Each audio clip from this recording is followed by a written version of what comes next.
academics, Brian. So I hear from Notre Dame backers, I hear from everyone, and we all know it, that the academic standards are higher at Notre Dame than most, if not all, football powers. Okay. At the same time, Notre Dame is still able to attract and sign a top 10 class annually, generally, in that range. So how much of a challenge is it? I'd like to get my handle on how many big-time players does Notre Dame either not be able to sign because maybe they get involved in the recruiting process and then figure, okay, he's not going to be able to sign here, or they don't even go after certain players because of the standards. This is something I push back with Notre Dame fans a lot. This is kind of the built-in excuse Notre Dame fans for why they don't win anymore. As if in 1988, everybody could only recruit 4.0 students, and Notre Dame could get in guys with 1.9s. I grow tired of that excuse. Now, is it more challenging at Notre Dame to recruit? Yes, I'd say probably 40% of the top 100 players in the country are recruitable to Notre Dame. And Mike Elston, the defensive coordinator or defensive line coach and the new recruiting coordinator at Notre Dame, said it's about 40% in a recent interview back actually on signing day. I think from year to year it'll vary. I think some years it's probably less than that. Some years it's a little bit more. But my issue with that is they don't need to be able to recruit more players. I think there's this negative stigma that if you're a top athlete, you don't really care about academics. Well, nobody says that about offensive linemen. Nobody says that about quarterbacks. Nobody says about tight ends. So what are we really talking about here, right? It's the skill players. And I think that's a misnomer. I mean, there was a defensive back that went and played at Clemson recently, was a very high draft pick. He liked Notre Dame coming out of high school. He went on his own dime, paid to come up and visit Notre Dame. This is 5-6 years ago. And he didn't pick Notre Dame because they did a poor job of dealing with him when he was on campus. They made a bad impression. The defensive coordinator at the time, who's now no longer coaching college football, made a very bad impression on him.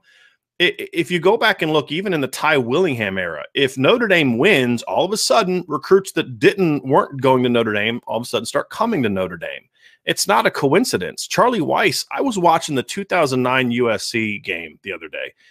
I would encourage people that want to use the academic thing, go count the number of 5-star and top 100 players that Notre Dame had on their roster that year, in their lineup. And they just didn't win with it.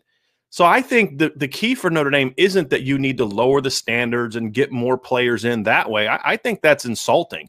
I think it's do a better job recruiting the players that you can recruit. Do a better job getting on them early, convincing them to play. Give them a product to buy into when they're watching on TV. Put more guys in the NFL. Do a better job developing players. Hire coaches that are better recruiters. Notre Dame has had far too many coaches in the last 10 years that were mediocre, not really grinding coaches on the recruiting trail. If you do that for Urban Meyer, you're not lasting more than a season. If you do that in Clemson, you're not lasting more than a season. Same thing in Alabama. You have to be able to recruit just as well as you can coach. And I think those are the problems that are hurting Notre Dame.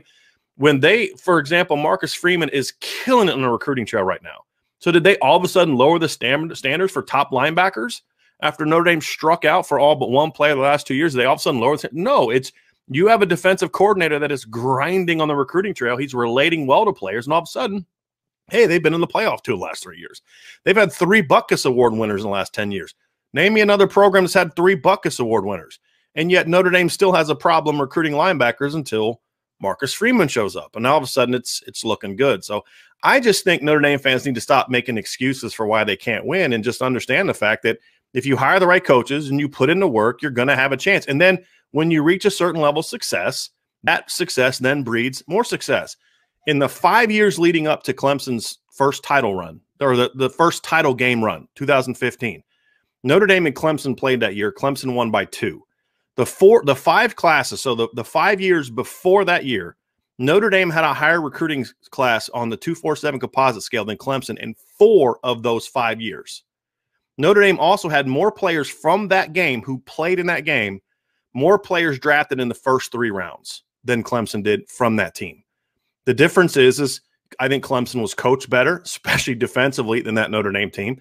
They had a better quarterback. And then Clemson won that game, used that as a springboard to be who they are now. But Alabama, go look at some of the 2 and 3 stars like Corey Anders and Kareem Jackson and Javier Arenas, who were 3-star players that Alabama landed and won with. Who was their quarterback? Greg McElroy. He wasn't a 5-star recruit. They won that championship, then started landing the top classes. So the championships came first, then all of a sudden you start landing top 5 classes. Notre Dame has to do everything in their power to get to that level first.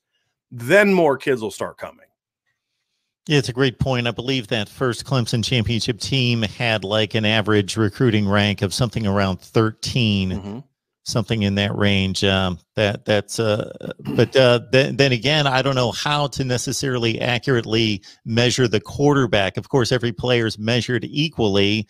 The quarterback's the most important guy on the field to some degree. What that degree is, we all know as football fans, it's more than the average player, but to what degree? And I don't think it would be good business to suddenly give the quarterback 1.5 of a player rating weighted. It just wouldn't be good for morale and otherwise.